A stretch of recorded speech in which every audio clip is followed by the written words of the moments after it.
ইসলামের ভিত্তি কয়টি বললাম? 5টি বললাম।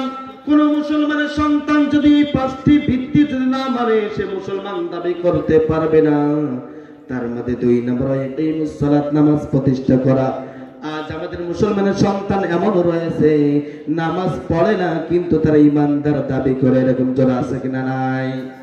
এমন মুসলমানের সন্তান আছে 5 ওয়াক্ত নামাজের ধার ধারে না, কিন্তু ওর কাছে যে দেখো বলবো অমুক হুজুর নামাজ পড়ে, বলছে তো আমার ইমান ঠিক আছে, জোড়া বলুন ঠিক কিনা? এরকম সমাজে মুসল্লি আছে কিনা নাই? ও তো নামাজই পড়ে না, ও তো ইমানই নাই। তো ইমান কোথা থেকে আসবে? জোড়া বলুন ঠিক কিনা? নামাজ না পড়লে ইমান থাকবে না। আল্লাহ পাক রব্বুল আলামিন কাল কিয়ামতের মাঠে যখন হিসাব নেবেন তার মধ্যে নামাজের হিসাব নেবেন। জোড়া বলুন ঠিক কিনা? 5টি হিসাব নেবেন, তার মধ্যে রয়েছে নামাজ। আল্লাহ তাআলা বলবেন তোমার নামাজ ফরজ করে দিয়েছে, তুমি নামাজ পড়েছিলে কিনা? সম্মানিত উপস্থিতি, যারা নামাজ পড়বে না এদের জন্য কঠিন শাস্তির ব্যবস্থা করে রেখেছেন কে? আল্লাহ। জোরে বলুন ঠিক কিনা? আল্লাহ তাআলা কোরআন কারীমের ভিতরে সূরাতুল মুদ্দাসির 40 থেকে 48 পর্যন্ত আল্লাহ তাআলা জানিয়ে দিয়েছেন কি সুন্দরভাবে। আল্লাহ তাআলা বলতেছেন ফি জান্নাতি ইয়াতাসাআলুন আনিল মুজরিমিন। যারা জান্নাতে অবস্থান করবে সেখানে তারা জাহান্নামীদেরকে বলবে মা সালাকাকুম ফি সাকার, কিসে তোমাদেরকে সাকার নামে জাহান্নামে প্রবেশ করানো হয়েছে?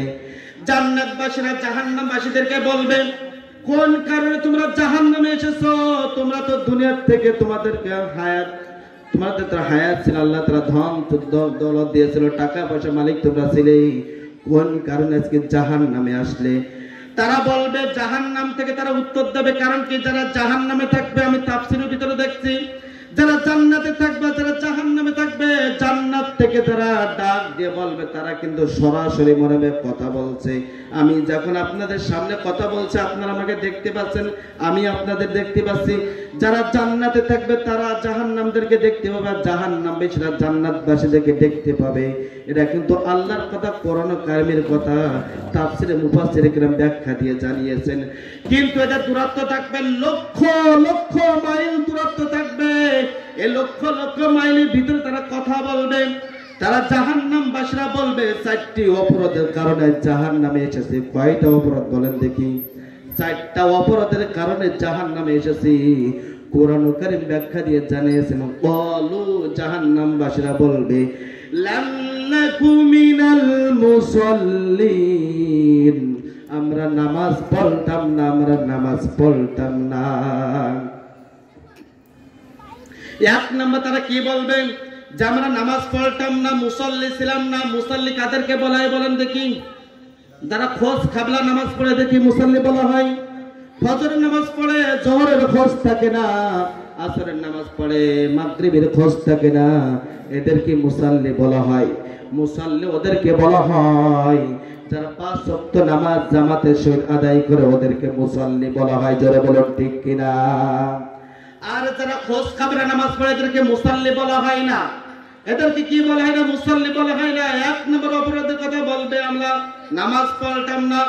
2 নম্বর অপরাধের কথা বলতেছে ওয়ালাম নাকুনু তুইমুল মিসকিন, আমরা অভাবীদেরকে খাবার দিতাম না। এটা একটা গুরুত্বপূর্ণ ক্ষতিকর।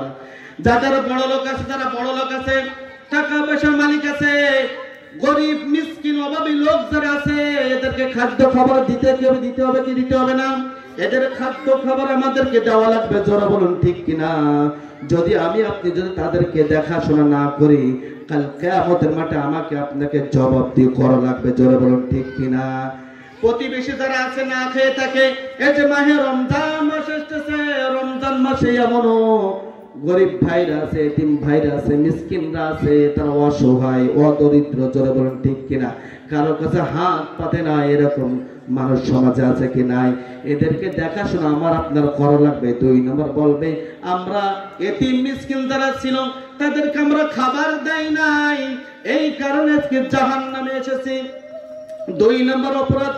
3 নম্বর অপরাধ, জাহান্নামবাসীরা জান্নাতবাসীদেরকে বলবেন ওয়া কুন্না নাখুদু মাআল খাইদিন। আল্লাহু আকবার।